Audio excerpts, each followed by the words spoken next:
say everyone, Yeah. whether it's your 18-year-old that's going off to college or whether it's, your 95-year-old who has capacity, parent, grandparent, whatever. And, myself, I'm in my 40s and I have friends that are like, I'm too young. I don't want to lose control. And I'm like, well, what happens if you lose capacity? 3, 2, 1, let's go!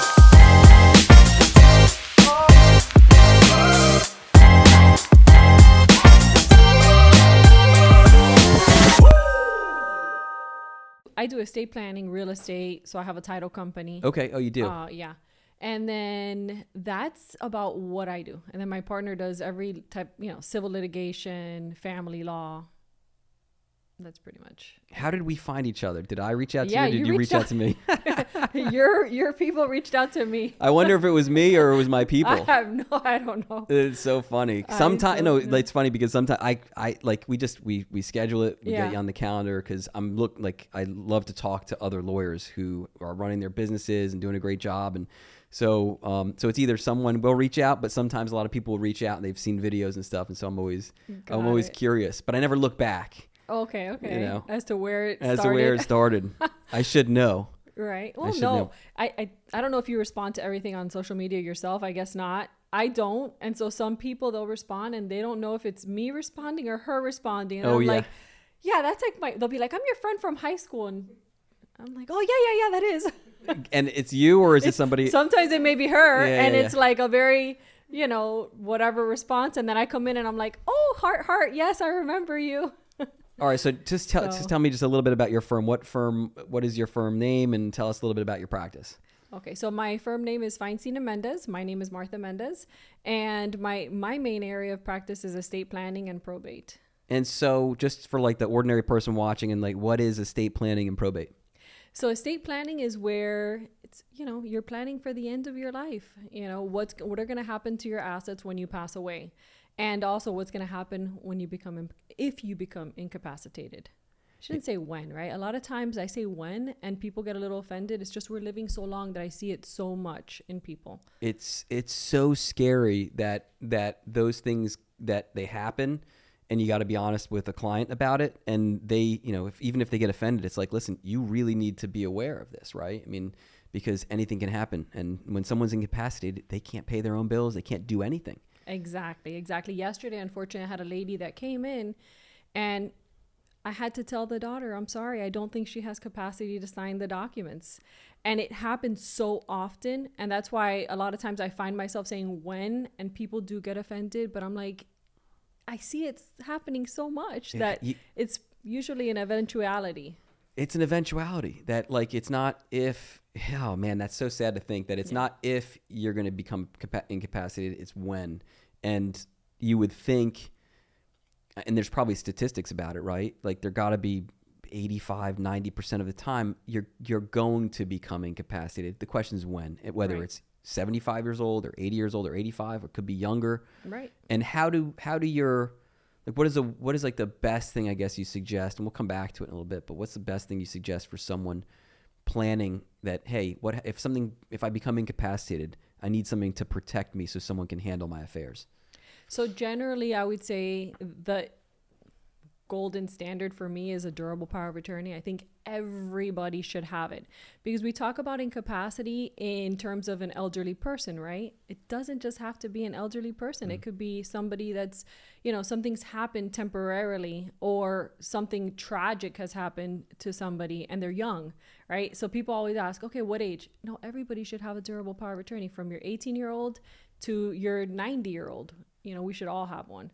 That's what's going to help our loved ones not to have to go to guardianship potentially. Yeah. And so that's another thing that I guess people don't understand is the importance of the power of attorney is if someone becomes incapacitated and there's a power of attorney in place, a loved one can act on their behalf and they can pay bills, they can file lawsuits, they can protect the person's interest. If the person doesn't have a power of attorney, guardianship is the next thing. What is that? Right. So guardianship is where you go to the court and you file a petition to determine capacity, right?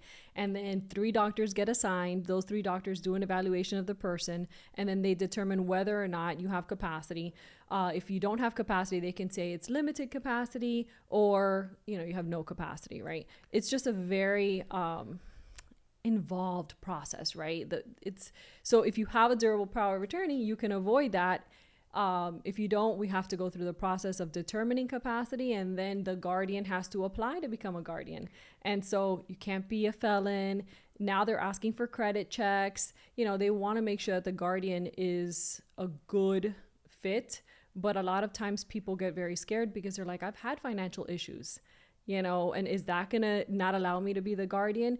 And all of that can be eliminated, generally speaking, with that durable power of attorney. Yeah, and from my understanding, there's a big cost difference too for people who, if they have a loved one that's incapacitated and they don't have the durable power of attorney. I mean, what are we talking about? Cost difference, and time difference.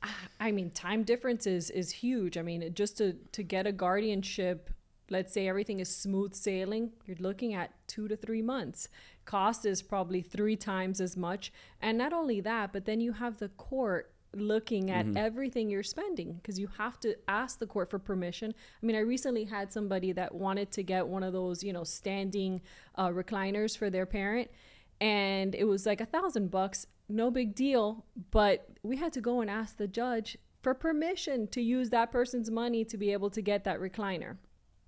My client, the guardian, was, what do you mean I have to ask for permission? And I'm like, yeah, you got to ask. It makes it so difficult and so time consuming. You gotta, the client needs to reach out to you, the lawyer. They need to file a petition. They need to set it for hearing. You got to wait weeks upon weeks. Right. Then you have to, get to the judge. And what's crazy is a lot of times, like, the hearing will get canceled, will get moved. And so there's this huge delay in the court system if they don't have a power of attorney. Right. And a lot of times the clients get frustrated because they don't understand the process. They're just like, I just need the money. It's like, no, it doesn't really work like that. Or we're at, the mercy of the judge. Sometimes you submit that order and that order will sit in queue for a day, maybe a week or 2 weeks. And then you kind of have to hope that they'll sign that order. So it's not an ideal situation. So with the guardianship, there's the petition, the setting the hearing, waiting for the judge, seeing if the judge is going to agree to or not. What happens if there's a durable power of attorney that the person who is incapacitated, they signed it and they appointed their loved one? What happens in that situation?